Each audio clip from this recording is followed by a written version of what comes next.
Bapa,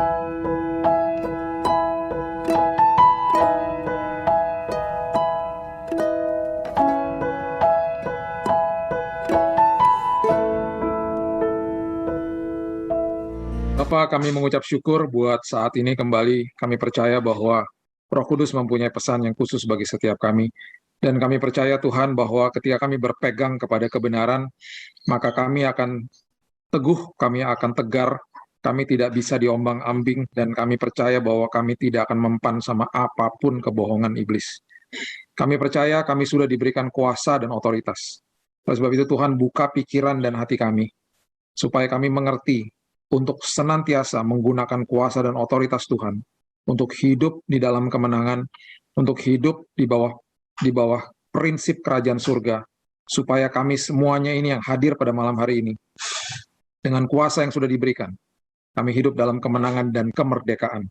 Kami sambut firman kehidupan di dalam satu nama Yesus Kristus Tuhan dan Juru Selamat kami. Kita sama-sama katakan, amin. Shalom Bapak Ibu yang dikasih Tuhan, kalau bisa dengar suara saya seperti biasa, cek jaringan, bisa kasih jempol. Bisa dengar dengan baik? Oke, puji Tuhan. Oke, malam hari ini judul firman Tuhan adalah mengatasi kehilangan, karena saya tahu dan kita menghadapi banyak sekali yang kita anggap sebenarnya, saya harus hati-hati menggunakan kata-kata ini, karena ini ada kaitannya dengan firman Tuhan dan kebenaran. Mengatasi dalam tanda kutip aja ya, saya sebut mengatasi kehilangan. Prinsip firman Tuhan tentang apa yang kita hadapi pada saat-saat ini, itu saya sebenarnya di satu sisi selama pandemi ini, karena semua orang menghadapi kesulitan secara bersamaan, kita mulai melihat pengujian terhadap keabsahan daripada iman seseorang, pengujian terhadap keaslian daripada iman seseorang. Dan justru di saat-saat seperti begini, kebohongan-kebohongan iblis itu terlihat apakah bisa mempan terhadap orang tertentu atau tidak mempan. Seperti 1 Petrus ayat 5 dan 8 mengatakan iblis mengaum-ngaum seperti singa. Ya, seperti singa ya, bukan singa ya dia. Dia selalu kan cuma mau menyerupai saja, selalu mau imitasi saja, tapi dia bukan singa, dia menyerupai singa Yehuda. Jadi selalu, bahkan waktu dia mencobai Yesus pun, dia mengutip firman Tuhan, tetapi ada yang dihilangkan kata-katanya. Jadi kalau nggak diputar balik, atau nggak tidak lengkap. Dan itu yang dia lakukan. Dan itu adalah bagian daripada kebohongan. Makanya dikatakan dia seperti singa dan bukan singa, seperti singa yang mengaum-ngaum mencari mangsa yang dapat ditelan. Jadi ada yang bisa ditelan, ada yang tidak dapat ditelan. Saya percaya semua yang hadir tidak dapat ditelan sama firman Tuhan. Nggak dapat ditelan karena kita mengerti kebenaran. Makanya dikatakan kebenaran memerdekakan. Kalau nggak mengerti kebenaran, berarti sebaliknya, membelenggu, dibelenggu sama kebohongan dia. Di dalam pengertian kehilangan, yang harus kita pahami dengan prinsip kerajaan surga, sekali lagi kalau kita belajar kebenaran itu pasti memerdekakan. Jadi kehidupan itu memang adalah serangkaian daripada tantangan, masalah dan juga kerepotan sebenarnya, ya. Kenapa seperti begitu? Nanti sebentar saya bahas. Karena kita terkadang itu membayangkan bahwa jika kita bisa menghadapi tantangan langsung yang kita hadapi, semua masalah kita akan selesai, dan sudah gitu kita hidup tidak pernah ada masalah lagi. Nggak begitu. Hidup nggak seperti itu. Jika kita menyelesaikan satu masalah, masalah yang lain sudah ada. Kenapa seperti begitu? Karena kita dipanggil sebagai pengelola untuk mengelola bumi. Kita adalah orang-orang yang ditugaskan untuk mengelola sama Tuhan. Nah, kesalahan adalah melihat tantangan-tantangan ini sebagai penghalang, ya, penghalang kita untuk melaksanakan pelayanan yang telah Tuhan berikan kepada kita.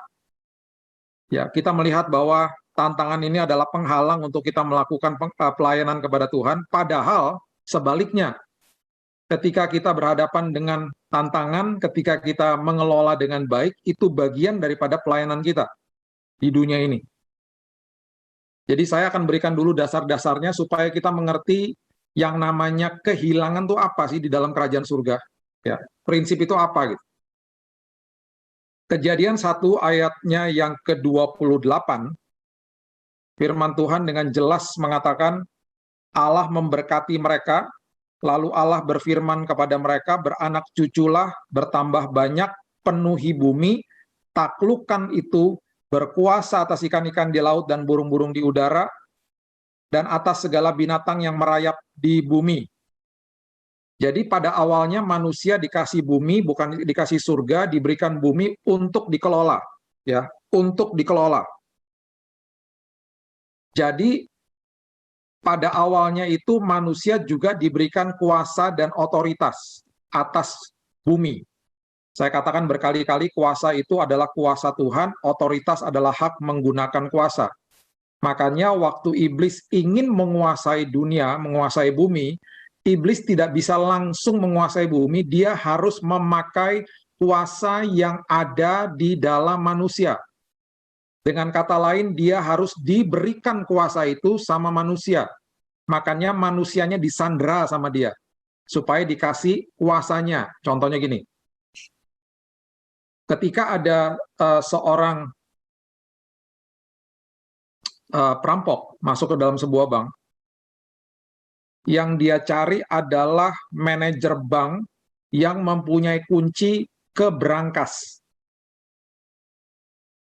Dan ketika dia menodongkan senjatanya kepada manajer bank itu, karena dia tahu dia tidak bisa buka brankas itu karena kuncinya ada di manajer bank itu. Sama seperti iblis waktu mau menguasai dunia, dia tidak bisa menguasai karena nggak punya kuasa, karena nggak diberikan kuasa sama Tuhan. Jadi bagaimana caranya manusia ditodong, manusia disandera sama dia dengan kebohongan dan akhirnya manusia percaya. Manusia akhirnya waktu hidupnya tidak taat di awal, tidak melakukan apa yang Tuhan perintahkan, hidup di luar ketaatan, itu proses di mana manusia lagi kasih kunci kepada iblis. Kunci brankas. Paham ya? Jadi iblis nggak bisa serta-merta langsung menguasai hidup, nggak bisa. Nah, sampai hari ini masih banyak manusia yang percaya sama kebohongan dia dan memberikan kunci itu kepada dia. Padahal sudah ada kuasa kebangkitan. Makanya kenapa dikatakan kuasa itu terlebih lagi di dalam mulut itu penuh dengan kuasa, makanya hati-hati dengan mulutmu, itu adalah salah satu bagiannya. Makanya kenapa Yesus selalu katakan terjadilah sesuai dengan imanmu, dia minta manusia itu mengutarakan isi hatinya lewat perkataannya. Apa sih yang kamu mau? Aku mau sembuh Tuhan, terjadi sesuai sama imanmu. Kamu baru memberikan kunci, kuasa dan otoritas kepada saya untuk melakukan apa yang kamu mau terjadi di dalam dunia. Karena apa? Sekali lagi, kuasa dan otoritas diberikan kepada manusia. Sekarang pilihan kita mau kasih ke Tuhan atau kasih ke iblis, gitu loh. Ya, jadi itu analoginya begitu. Nah, kemudian di Kejadian 2 ayat yang keempat ya dan kelima itu dengan jelas dikatakan bahwa sebelum ada pengelola ya, proses kreasi sempat ya ditunda. Katakan begini, Kejadian 2 ayat 4. Demikianlah riwayat langit dan bumi pada waktu diciptakan. Ketika Tuhan Allah menjadikan bumi dan langit, belum ada semak apapun di bumi, belum timbul tumbuh-tumbuhan apapun di padang, sebab Tuhan Allah belum menurunkan hujan ke bumi. Kenapa? Karena ini. Dan belum ada orang atau pengelola untuk mengusahakan tanah itu. Jadi kalau belum ada pengelolanya, tumbuh-tumbuhannya belum ada. Ya, ini dasarnya dulu supaya kita ngerti bahwa kita ini adalah pengelola, bukan pemilik. Nanti ada hubungannya dengan pengertian kehilangan. Ya. Mazmur 24 ayat 1, ya saya akan berikan semua ayat-ayat ini, Bapak Ibu catat aja, nanti dibaca lagi secara kronologikal supaya mengerti alurnya. Mazmur 24 ayat pertama mengatakan Tuhan yang empunya bumi serta segala isinya dan dunia serta yang diam di dalamnya. Ya. Jadi kita ini diciptakan untuk mengelola bumi. Semua masalah yang ada di bumi selalu ada jawabannya. Selalu ada jawabannya dan jawaban itu diletakkan di dalam manusia. Luar biasa Tuhan. Itu sebabnya ya teknologi terus berevolusi. Karena Tuhan Sang Pencipta sudah menciptakan semua bahan baku yang bisa dipakai manusia untuk membuat atau menemukan, bukan mencipta. Manusia nggak bisa menciptakan. Apa saja yang otaknya manusia itu sanggup. Contoh ya, HP yang kita pegang sekarang atau komputer, mungkin Bapak Ibu lagi melihat laptop atau handphone gitu ya. Tahun 1200 bisa nggak dibuat sama manusia sebenarnya? Misalnya 800 tahun yang lalu lah, atau berapa ribu tahun yang lalu gitu ya. 8.000 tahun yang lalu misalnya. Bisa nggak? Bisa aja. Bahan bakunya sudah ada kok. Karena semuanya sudah diciptakan sama Tuhan. Tetapi dengan berevolusinya otak manusia, mulailah manusia berinovasi, menemukan namanya. Menggabungkan gitu ya, bahan baku ini dengan ini, oh ketemu jadi ini. Makanya ada namanya unsur-unsur kimia gitu ya. Oh secara ilmu biologi ketika ini digabung sama ini timbul ini misalnya. Ilmu fisika seperti begini, itu terus berevolusi. Dan akhirnya timbullah teknologi sampai hari ini. Dan semua yang kita pegang ini pada hari ini, bahan bakunya sudah ada sejak dulu, sejak zaman kreasi. Makanya manusia itu sangat terbatas. Kita mungkin saat ini banyak manusia yang sombong, yang mengatakan, wah saya bisa menemukan ini, perusahaan saya menemukan itu, dan lain sebagainya. Bahan bakunya sudah dari dulu. Nanti 10 tahun lagi, inovasi yang ada pada saat ini sudah obsolete. Sudah zaman dulu. Nanti 20 tahun lagi makin canggih lagi, karena Tuhan terus membukakan hikmat dan pikiran manusia pelan-pelan. Begitu terbatasnya kita. Sangat terbatas. Padahal bahan bakunya sudah ada dari dulu. Jadi sekali lagi ya, 8.000 tahun yang lalu, kalau misalnya manusia sudah dibukakan sama Tuhan, apakah bisa punya HP? Bisa. Bahan bakunya sudah ada kok. Jadi sekali lagi, Allah itu Allah Elohim, Allah pencipta. Manusia bukan pencipta. Manusia pengelola. Manusia menemukan apa yang diciptakan Tuhan, jadilah sebuah inovasi. Ya, itu harus diluruskan dulu, harus ngerti. Kemudian bukti yang lain lagi ada di Matius pasal yang ke-25 ayat 14 dan 15. Kenapa kita disebut pengelola? Semua ini saya bagikan dulu dasar-dasarnya supaya nanti di ujung daripada ini semuanya kita ngerti apa sih prinsip daripada kehilangan itu sebenarnya. Matius 25 ayat 14 dengan jelas, sebab hal kerajaan sorga sama seperti seorang yang mau bepergian ke luar negeri, memanggil hamba-hambanya, mempercayakan hartanya kepada mereka. Yang seorang diberikan 5 talenta, seorang lagi 2, yang seorang lagi 1. Masing-masing menurut, ini saya suka sekali, menurut kesanggupannya, lalu ia berangkat. Jadi semua dari kita ini, ya, dikasih sama Tuhan, pastinya ya, di dalam kita sudah di-built-in, ada karunia, ada kreativitas, ada kepribadian, ada talenta-talenta yang luar biasa. Nah, kemudian kita dikasih tanggung jawab sama Tuhan. Dikasih tanggung jawab sama Tuhan, Alkitab dengan jelas mengatakan sesuai dengan kemampuan masing-masing. Jadi stop banding-bandingkan dengan orang lain. Ada yang dikasih 1, ada yang dikasih 2, ada yang dikasih 5. Dan itu kata-kata yang dikembalikan sama tuannya atau yang menggambarkan Tuhan di perikop itu cukup keras. Karena yang 5 jadi 10, yang 2 jadi 4 ketika dikelola dengan baik, ketika tuannya balik, dia katakan itu engkau adalah hamba yang baik dan setia. Dan ketika yang 1 tidak diapa-apakan, dikatakan engkau adalah hamba yang malas dan jahat. Karena Tuhan mau kita mengelola. Dasar yang berikutnya lagi adalah, karena kita adalah pengelola, kita ini tidak memiliki apapun, karena semua yang melekat sama kita itu adalah titipan Tuhan yang harus dikelola. Galatia 2 ayat 20 mengatakan gini. Galatia 2 ayat 20. Namun aku hidup, tetapi bukan lagi aku sendiri yang hidup, melainkan Kristus yang hidup di dalam aku. Dan hidupku yang kuhidupi sekarang di dalam daging adalah hidup oleh iman dalam anak Allah yang telah mengasihi aku dan menyerahkan dirinya untuk aku. Jadi kehidupan ini sendiri kita nggak memilikinya.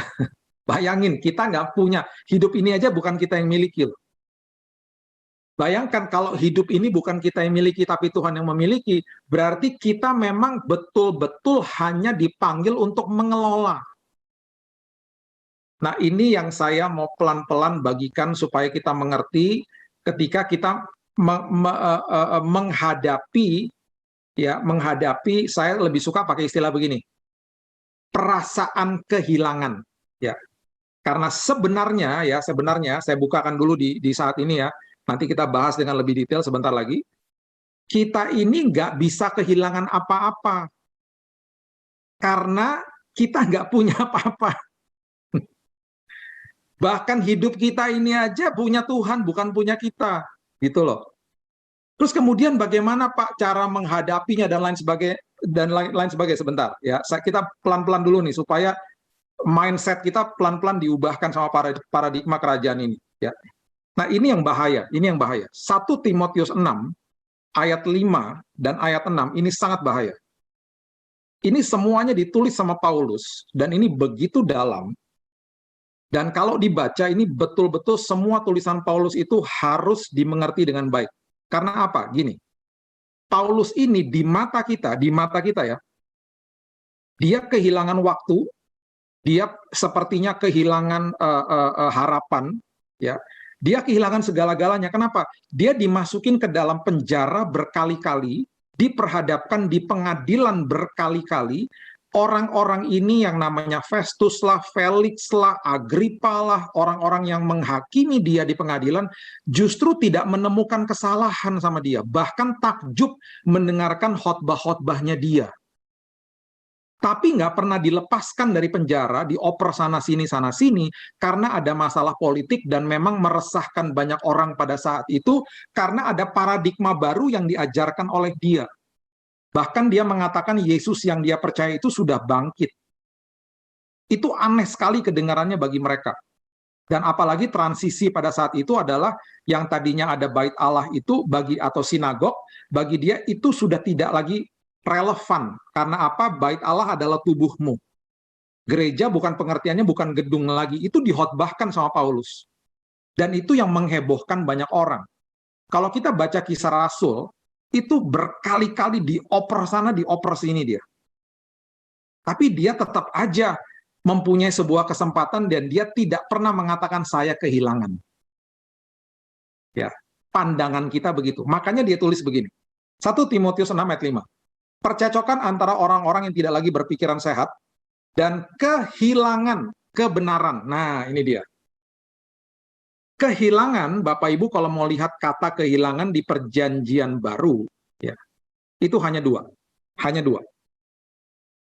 Prinsip kerajaan surga mengajarkan kehilangan itu hanya dua. Kehilangan kebenaran, ya ada lagi ayat yang lainnya mengatakan kehilangan pegangan terhadap kebenaran. Ya, itu karena orang-orang yang dibohongi sama iblis, kemudian percaya-percaya terus sama kebohongan iblis, percaya sama hoax lah, percaya sama berita negatif, percaya sama keadaan, bukan firman Tuhan. Itu akhirnya dia kehilangan kebenaran. Kehilangan kebenaran. Yang kedua, kehilangan yang bisa dialami sama anak-anak Tuhan, selain kehilangan kebenaran, pegangan terhadap kebenaran ini, adalah kehilangan yang sudah ditebus, yaitu kehilangan kemuliaan Tuhan ketika hidup di dalam dosa. Ya, kalau mau dicatat silahkan, itu ada di Roma 3 ayat 23, sama satu lagi itu ayatnya ada di 2 Petrus 3 ayat 17. Saya ulang ya, Roma 3 ayat 23 sama 2 Petrus 3 ayat 17. Itu hanya dua kehilangan ya yang pernah dibahas di perjanjian baru. Kehilangan terhadap kebenaran sama kehilangan terhadap kemuliaan Tuhan. Kehilangan terhadap kemuliaan Tuhan itu terjadi sebelum kita terima Yesus. Itu karena kita hidup di dalam dosa. Kita sudah ditebus. Nah, berarti satu-satunya kehilangan yang kita bisa alami pada saat ini adalah kehilangan kebenaran sebenarnya. Ya, ini lebih dalam lagi, sebentar saya teruskan. Jadi satu-satunya kehilangan yang kita bisa alami adalah kehilangan kebenaran. Kehilangan kebenaran itu apa? Itu mengerikan, karena ditulisnya begini di 1 Timotius pasalnya yang ke 1 Timotius pasal yang ke-6 ayat 5 dikatakan kehilangan kebenaran yang mengira, ya, yang mengira, saya teruskan ya, 1 Timotius 6 ayat 5 ya, yang mengira bahwa ibadah itu adalah suatu sumber keuntungan. Nah, ini yang mengerikan. Perhatikan prinsip ini baik-baik. Banyak orang ikut kebaktian, seperti kebaktian Zoom, kebaktian gereja, gitu ya, ritual-ritual agamawi, semua atau ikut Tuhan, atau bahkan hidup taat sama Tuhan, mau hidup taat, itu dengan berkondisi. Berkondisi atau bersyarat. Supaya apa? Supaya saya dapat keuntungan, karena saya percaya bahwa ikut kebaktian adalah sumber keuntungan. Bukan. Itu salah besar. Jadi akhirnya diteruskan sama Paulus di suratnya kepada Timotius di ayat yang ke-6 dikatakan memang ibadah itu kalau disertai rasa cukup baru itu memberikan keuntungan besar. Nah, seringkali ya kata keuntungan ini bahasa aslinya sebenarnya adalah uang, harta, status, jabatan, sama ketenaran. Hal-hal kedagingan. Semua yang terlihat yang mau saya raih supaya saya juga bisa memperlihatkan kepada orang lain. Itu keuntungan-keuntungan. Karena apa? Manusia seringkali merasa memiliki. Sekali lagi ya, kita bukan pemilik, kita pengelola. Karena kita pengelola, kita nggak bisa kehilangan apa-apa. Kita tidak akan pernah bisa mengelola apa uang bukan punya kita kok dari awalnya. Bahkan nyawa kita, hidup kita juga bukan punya kita kok. Ya. Jadi yang mengerikan adalah ketika orang ikut Tuhan dan hidup taat, ada maunya. Itu sebabnya ketika saya sedang pelayanan ketika bulan-bulan Desember Januari, waktu itu kan Jakarta sempat zona hijau, jadi gereja sudah onsite, sudah buka lagi. Setelah selesai ibadah, saya dipanggil sama orang-orang dari pengurus daripada gereja tersebut. Mereka katakan, Pak, kami mohon minta pengajaran. Kenapa? Saya tanya. Karena ini serius, Pak, kami dimarah-marahin dan dimaki-maki sama jemaat. Kenapa saya tanya gitu? Karena rupanya pengajaran kami selama ini salah, Pak. Salahnya di mana? Saya tanya gitu. Iya, Pak, kami selalu bilang bahwa kalau ikut Tuhan, kamu nanti akan gini. Kamu kalau ikut Tuhan, kamu akan dikasih ini, dikasih ini, dikasih ini. Jadinya tanpa kita sadari, kita mengajarkan sosok Tuhan itu sebagai sosok dewa, Pak. Jadi ikut Tuhan ada maunya. Jadi akhirnya ibadah dianggap sebagai sumber keuntungan.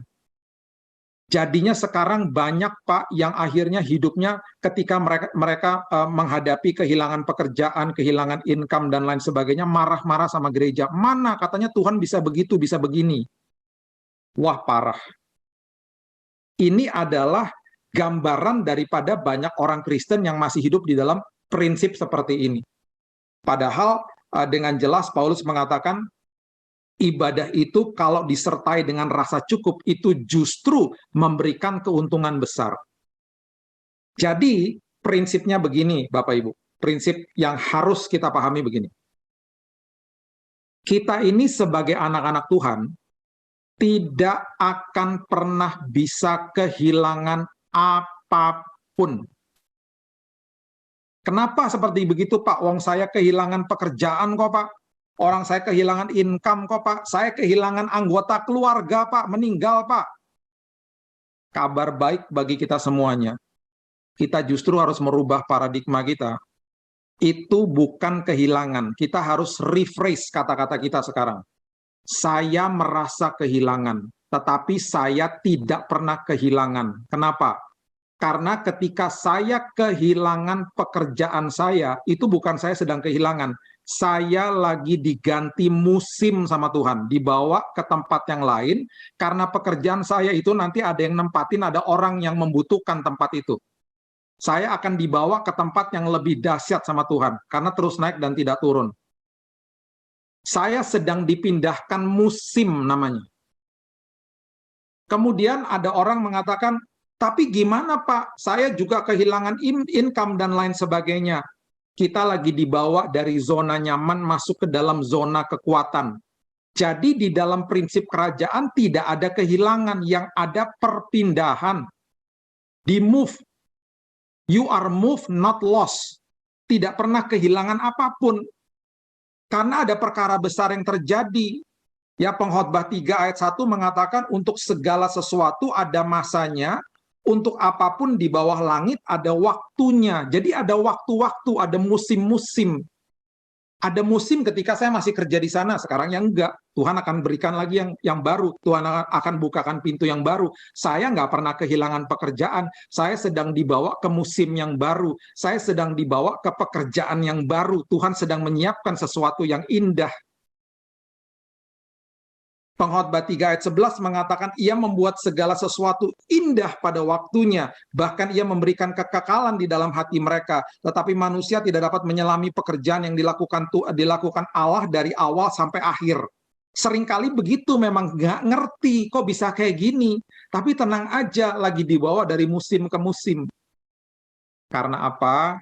Karena kita pengelola, dan saya sudah pernah katakan, kita punya akses kepada sumber atas segala sumber. Kalau punya akses, berarti apa yang terlepas dari tangan tidak pernah terlepas dari hidup. Makanya nggak bisa kehilangan, karena supply jalan terus. Kalau kepemilikan, apa yang terlepas dari tangan, terlepas dari hidup, bablas, habis semuanya. Tapi kalau pengelolaan nggak bisa, karena kita hanya mengelola apa yang dititipkan dari Tuhan. Dan nggak bisa kehilangan, Tuhan sedang memindah-mindahkan saja kita ke tempat-tempat yang lebih layak. Tapi saya sudah kepepet, Pak. Saya sudah terpojok, Pak. Debt collector sudah datang, tenang aja. Jangan punya prinsip pinjam-pinjam uang sama orang lain. Tetap berharap sama Tuhan. Tuhan udah paling suka dalam posisi kita yang udah mepet dan terpojok. Justru dia akan berkuasa, dia akan memberitahu jalannya di saat-saat seperti itu. Makanya ada ayatnya di Matius 6 ayat 31, janganlah khawatir dan berkata, apakah yang akan kamu makan, minum, dan pakai, itu semuanya adalah kebutuhan manusia, nggak usah khawatir sama hal itu. Kamu lagi dipindahin ke tempat yang lebih layak, kamu sebentar lagi akan digantikan, kamu nggak pernah kehilangan apapun, semua yang kamu melekat dengan hidupmu, yang namanya uang dan lain sebagainya, itu hanya titipan kok. Kamu diminta mengelola lagi nanti tanggung jawab kamu yang beda lagi, yang lebih dahsyat lagi di tempat yang lain.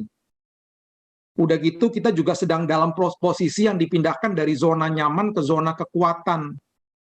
Nehemia seorang juru minum raja, artasasta yang luar biasa, nyamannya luar biasa, diaspora, ekspatriat, gajinya besar, hidup di istana raja, dipindahkan tuh sama Tuhan menjadi teknik sipil untuk membangun tembok Yerusalem. Karena itu zona kekuatan dia, dan akhirnya diangkat jadi bupati. Jadi jangan kaget kalau Tuhan lagi pindah-pindahkan, itu semuanya hanya moving, bukan kehilangan. Kita nggak bisa kehilangan apapun di dalam Tuhan. Karena nggak ada istilah kehilangan itu di dalam Tuhan. Ya, Matius 10 ayat 39 itu adalah gambaran yang paling ekstrim. Matius 10 ayat 39 mengatakan begini, barang siapa mempertahankan nyawanya, ia akan kehilangan nyawanya. Dan barang siapa kehilangan nyawanya karena aku, ia akan memperolehnya. Bayangkan, sampai nyawa aja kita nggak bisa kehilangan. Kenapa? Karena di detik kita menutupkan mata di dunia ini, kita bangun di pangkuan Bapa di surga. Kita nggak bisa kehilangan udah, karena maut udah nggak ada kuasanya atas kita. Tapi bagaimana Pak dengan orang-orang yang saya kasihi yang sudah pergi duluan? Mereka pindah tempat. Mereka nggak pernah mati. Mereka udah berangkat duluan. Mereka pindah tempat, satu waktu kita bertemu lagi. Jadi perkataannya harus begini, perkataan yang benar harus begini. Saya merasa kehilangan, tapi saya nggak pernah kehilangan orang itu. Karena saya tahu saya akan ketemu dia lagi. Tugasnya dia di dunia ini sudah selesai. Tugas pengelolaan dia sudah selesai. Dia dipanggil pulang. Dia dipindahkan tempatnya, ditarik kembali ke markas pusat. Nanti saya akan sampai di sana juga. Tugas saya belum selesai. Jadi kita itu nggak bisa kehilangan apapun. Keluarga kita pun itu titipan Tuhan semuanya. Yang harus kita kasihi. Sampai-sampai akhirnya Alkitab juga mengatakan di Matius 16 ya ayat 26, ini justru sebaliknya. Matius 16 ayat 26. Ya, apa gunanya seseorang memperoleh dunia tetapi kehilangan nyawanya? Jadi kalau kita mempunyai prinsip kepemilikan, kita mau memperoleh dunia, apapun yang ada di dunia ini, tapi ujung-ujungnya kehilangan nyawa. Karena apa? Betul-betul akhirnya kita mengalami kehilangan Tuhan. Kalau kita kejar dunia, kalau kita kejar ibadah yang punya keuntungan bagi kita, dan apakah yang dapat diberikannya sebagai ganti nyawanya? Nggak ada yang bisa dikasih untuk ganti nyawanya, di ayat itu dikatakan. Karena jika engkau hidup di dalam prinsip kerajaan, ketika engkau hidup di bawah naungan Bapamu yang luar biasa itu, bahkan nyawa pun engkau nggak bisa kehilangan. Engkau hanya tutup mata berkali-kali di perjanjian baru dikatakan, orang itu hanya tidur. Karena di detik itu pun juga dia bangun di pangkuan Bapa kok. Pindah tempat. Jadi kita ini nggak pernah bisa kehilangan apapun di dalam Tuhan. Bahkan orang-orang yang mau membantu anak-anak Tuhan, mereka juga kena cipratan berkatnya. Ya, di Markus 9 ayat 41. Markus 9 ayat 41 mengatakan, aku berkata kepadamu, sesungguhnya barang siapa memberi kamu minum secangkir air, oleh karena kamu adalah pengikut Kristus, orang itu ia tidak akan kehilangan upahnya. Orang yang berbuat baik terhadap anak-anak Tuhan, upahnya dia juga pun tidak kehilangan. Bayangin loh, sampai-sampai Tuhan memperhitungkan seperti itu, karena memang tidak ada yang namanya kehilangan di dalam kerajaan surga, nggak ada. Karena apa? Karena kita bukan pemilik. Itu sebabnya, ya, itu sebabnya ayat yang terakhir saya bagikan dari 1 Timotius 6 ayat 7. 1 Timotius 6 ayat yang ke-7. Firman Tuhan mengatakan begini. Sebab kita tidak membawa sesuatu apa ke dalam dunia waktu kita lahir. Dan kita pun tidak dapat membawa apa-apa keluar ketika nanti kita menutupkan mata dan kembali ke markas pusat. Jadi datang nggak bawa apa-apa, pulang nggak bawa apa-apa. Kenapa? Karena bukan pemilik, hanya pengelola. Oleh sebab itu, sang pengelola nggak bisa kehilangan apa-apa. Dan Tuhan juga tidak bisa kehilangan apapun. Di dalam Tuhan nggak ada istilah kehilangan. Jadi apapun yang kita hadapi pada saat ini, mungkin ada yang kehilangan pekerjaan di dalam dunia. Sebenarnya bukan kehilangan. Saya kasih istilahnya saja ya. Sebenarnya bukan kehilangan, dipindahkan sama Tuhan ke tempat yang lebih layak. Saya kehilangan income, bukan kehilangan income. Tuhan lagi persiapkan sesuatu yang luar biasa. Lagi diganti musim. Lagi dibawa ke zona kekuatan. Saya kehilangan orang yang saya kasihi. Betul, saya empati, saya juga kehilangan. Ya, saya merasa kehilangan lebih tepatnya. Beberapa teman-teman baik saya, bahkan ayah saya 10 tahun yang lalu sudah dipanggil duluan dan dia sangat dekat dengan saya. Mereka semuanya pindah tempat dan kembali ke markas pusat. Satu hari kita ketemu lagi. Di dalam Tuhan tidak ada kehilangan. Di dalam Kristus kita tidak akan pernah kehilangan apapun. Ingat sebuah prinsip yang sangat indah. Semua yang kita tabur dituai sama Yesus di kayu salib. Semua dosa-dosa yang pernah kita tabur dulu, itu sudah dituai sama Yesus di kayu salib. Dan apa yang Yesus tabur di kayu salib, itu kita yang menuai. Jadi kalau ada orang bertanya, hukum tabur tuai, bukan berarti kita bertransaksi sama Tuhan, bukan. Bukan begitu maksudnya. Saya menabur dosa dulu, sudah dituai sama Yesus di kayu salib. Yesus menabur nyawanya. Kita yang menuai kasih karunia Tuhan saat ini. Kita tidak akan pernah bisa kehilangan apapun. Ketika kita mengerti kebenaran ini, kita dimerdekakan Tuhan. Kita sedang dipindahkan ke musim yang lebih indah. Kita sedang dipindahkan sama Tuhan ke zona kekuatan. Dan semua orang yang sudah pergi dahulu daripada kita sudah dipanggil pulang ke markas pusat. Kita tidak pernah kehilangan mereka karena kita akan bertemu lagi.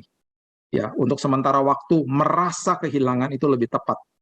Tapi kita tidak akan pernah kehilangan karena kita adalah pengelola, bukan pemilik. Mari kita berdoa. Tuhan, terima kasih, mengucap syukur buat malam yang indah ini. Aku percaya Tuhan menghadapi apapun dalam hidup ini. Selalu ada kekuatan. Seperti Paulus, selalu ada kekuatan. Selalu ada penghiburan. Selalu ada sukacita. Memang sulit Tuhan ketika secara manusia, secara daging, kami melewati hari-hari yang tidak enak. Dan kami merasa kehilangan. Betul, kami merasa kehilangan. Tetapi sebenarnya kami tidak bisa kehilangan apapun karena kami melekat kepada sumber atas segala sumber. Tetapi ketika kami melewati hari-hari sulit, hati dan perasaan kami sedih. Kami tahu bahwa ada penghiburan dari Tuhan. Bahwa ada damai dari Tuhan.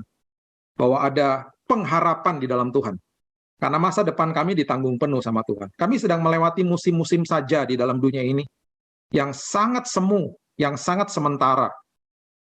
Dan kami hanya melewatinya hanya beberapa tahun saja, Tuhan. Engkau sedang mempersiapkan kami untuk Yerusalem baru nanti.